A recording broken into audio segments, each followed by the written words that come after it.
Assalamualaikum warahmatullahi wabarakatuh. Perkenalkan, nama saya Amelia Naria, 2007006, Program Studi Pendidikan Bisnis, Universitas Pendidikan Indonesia. Pada kesempatan kali ini, saya akan menjelaskan mengenai manajemen sekolah.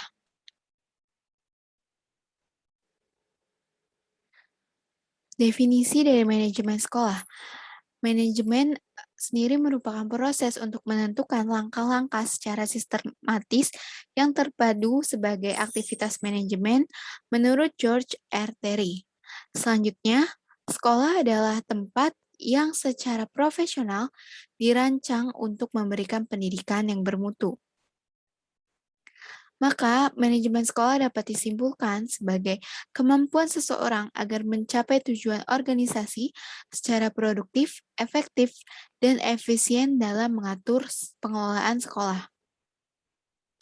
Manajemen berbasis sekolah adalah desentralisasi sistematis ke tingkat otoritas dan tanggung jawab sekolah untuk membuat keputusan tentang hal-hal penting terkait dengan operasi sekolah dalam kerangka tujuan, kebijakan, kurikulum, standar, akuntabilitas yang ditentukan secara terpusat. Hal tersebut dikatakan oleh Caldwell pada tahun 2005.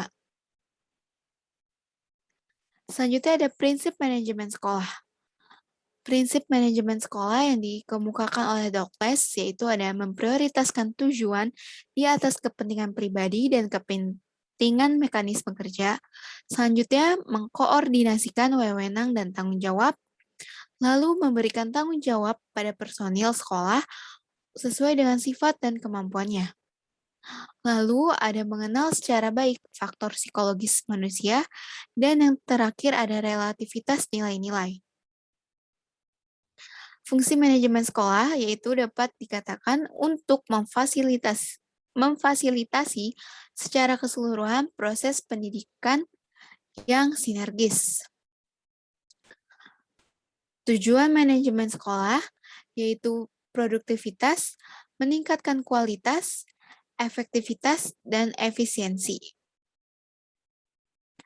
Indikator keberhasilan manajemen berbasis sekolah yaitu ada efektivitas proses pembelajaran, kepemimpinan sekolah yang kuat, pengelolaan tenaga yang efektif, kepemilikan budaya mutu sekolah, sekolah memiliki teamwork yang kompak, cerdas, dan dinamis, sekolah memiliki kemandirian, partisipasi warga, sekolah, dan masyarakat, lalu ada transparansi sekolah, lalu ada sekolah memiliki kemampuan untuk mengubah dalam psikis ataupun fisik, dan terakhir ada responsif dan antisipatif terhadap kebutuhan.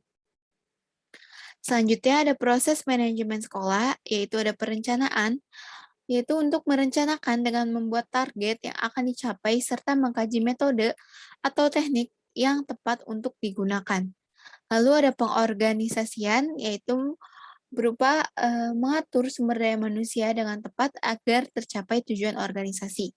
Lalu ada memimpin, yaitu merupakan langkah untuk mengarahkan dan memberi motivasi personil agar dapat menyelesaikan tugas dengan baik. Lalu ada pengendalian untuk memastikan sebuah institusi berjalan dengan baik sesuai apa yang telah direncanakan. Lalu ada alasan pentingnya manajemen sekolah. Yang pertama, yaitu menjelaskan tujuan yang akan dicapai, lalu memberikan batasan dan kewenangan, lalu dapat memonitor dan mengatur keberhasilan, dan yang terakhir menjadi rujukan untuk melakukan sebuah kegiatan. Terdapat kendala dalam manajemen sekolah, yaitu pertama, adanya keterbatasan dana, lalu ada tenaga kependidikan yang kurang, dan yang ketiga ada perbedaan pendapat, keempat ada sarana dan prasarana, khususnya peralatan sudah mulai usang ataupun sudah tidak dapat digunakan, dan yang terakhir terdapat kurangnya penerapan teknologi dari beberapa guru yang belum semua mengerti terhadap teknologi yang kian hari makin berkembang. Jadi terdapat keterbatasan terhadap guru dalam aplikasian teknologi untuk menyampaikan materi kepada peserta didiknya. Lalu ada masalah dalam penerapan. Kurangnya kemampuan dan pengalaman sekolah untuk mengadopsi dan menerima perubahan, inovasi dibangun tanpa perencanaan yang jelas dan jadwal yang pasti, lalu kurangnya aplikatif model manajemen sekolah, serta ada jalur birokrasi atau komunikasi yang terlalu panjang, terkadang tidak memberikan pemahaman yang cukup jelas, dan yang terakhir kurangnya pelatihan atau penataran terkait penerapan ataupun hasil-hasil pelatihan tidak diterapkan secara baik di sekolah. Sekian dari saya, terima kasih atas perhatiannya. Wassalamualaikum warahmatullahi wabarakatuh.